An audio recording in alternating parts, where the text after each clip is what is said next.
Harga minyak anjlok lebih dari 3% dan jatuh ke level terendah dalam sepekan. Brent merosot 3,9% ke $88,58 Amerika per barel, sementara WTI turun 3,1% menjadi $82,36 Amerika. Pasar melihat sanksi terbaru Amerika Serikat terhadap Iran lebih kecil risikonya terhadap pasokan minyak dibanding eskalasi militer. Apalagi, muncul sinyal kemungkinan perundingan Amerika-Iran dan pembahasan koridor navigasi sementara di Selat Hormuz. Namun, penurunan ini belum tentu berarti risiko minyak benar-benar hilang. Aktivitas kapal tanker di Selat Hormuz tercatat sangat rendah, sementara sebuah kapal tanker di perairan Oman mengalami kerusakan akibat proyektil yang belum teridentifikasi. Jika Iran kembali merespon secara militer, harga minyak berpotensi melonjak lagi. Apakah harga minyak sedang menuju koreksi lebih dalam, atau justru menyimpan potensi ledakan harga berikutnya?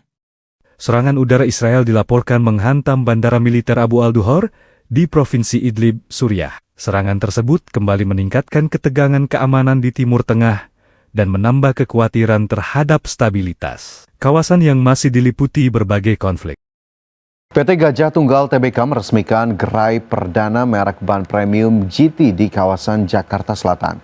Langkah ekspansi emiten manufaktur ban berkode GJTL ini sejalan dengan lonjakan laba bersih di semester pertama 2026 sebesar Rp796 miliar.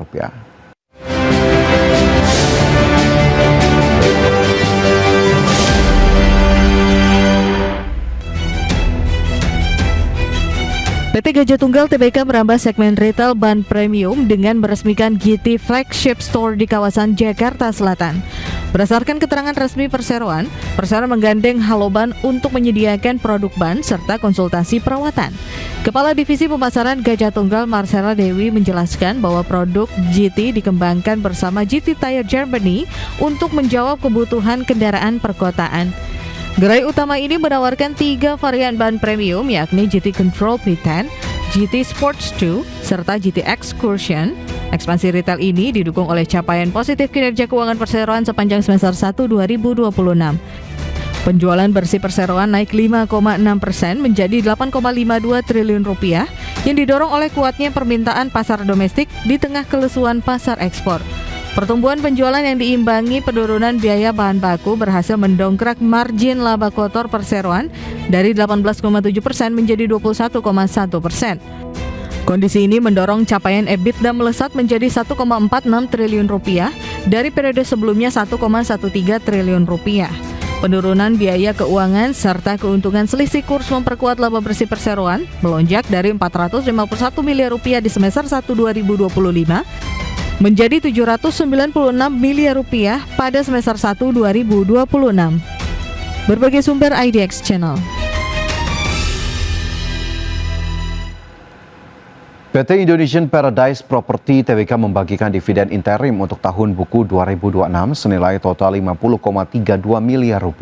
Aksi korporasi emiten pengembang properti ini didukung oleh capaian laba bersih semester pertama sebesar Rp141,98 miliar.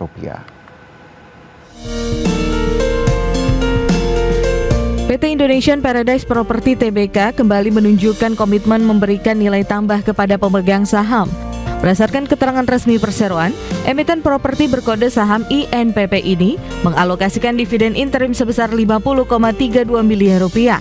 Pembagian dividen ini setara dengan Rp4,5 per saham yang ditopang oleh perolehan laba bersih semester 1 2026 sebesar Rp141,98 miliar.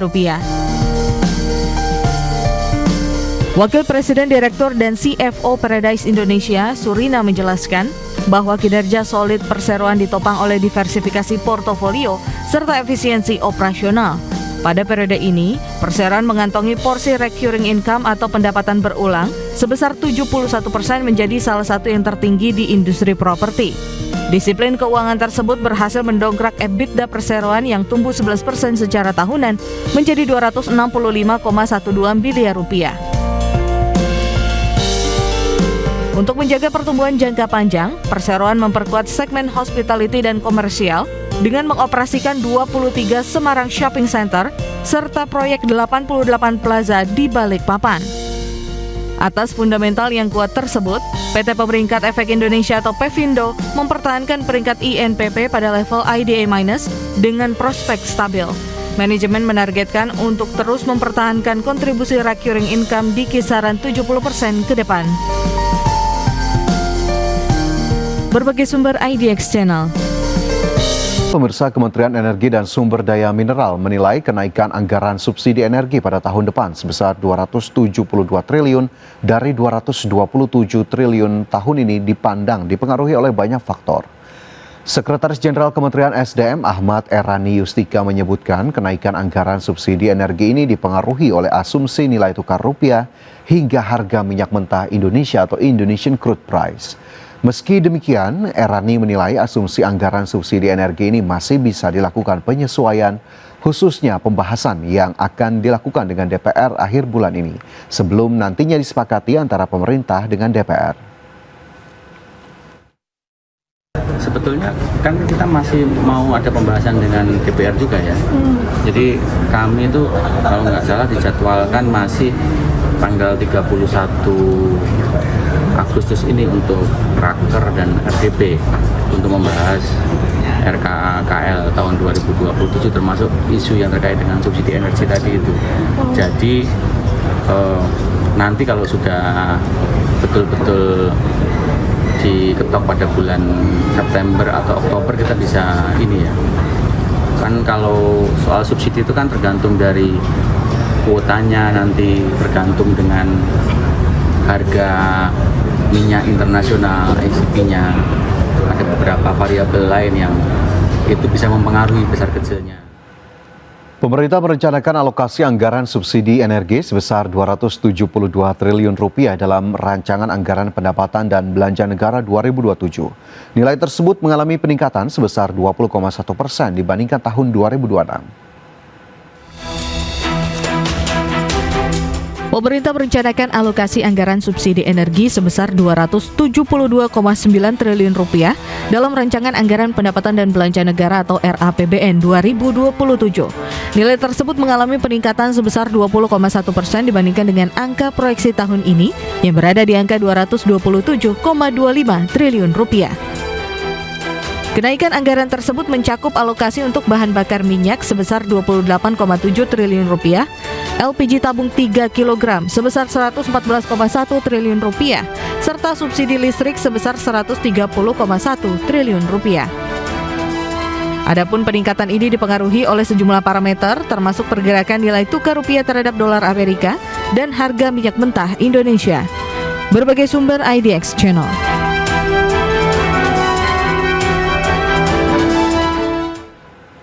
Kita ke informasi selanjutnya, pemirsa. Pemerintah menargetkan merenovasi 400.000 rumah tak layak huni pada tahun 2026.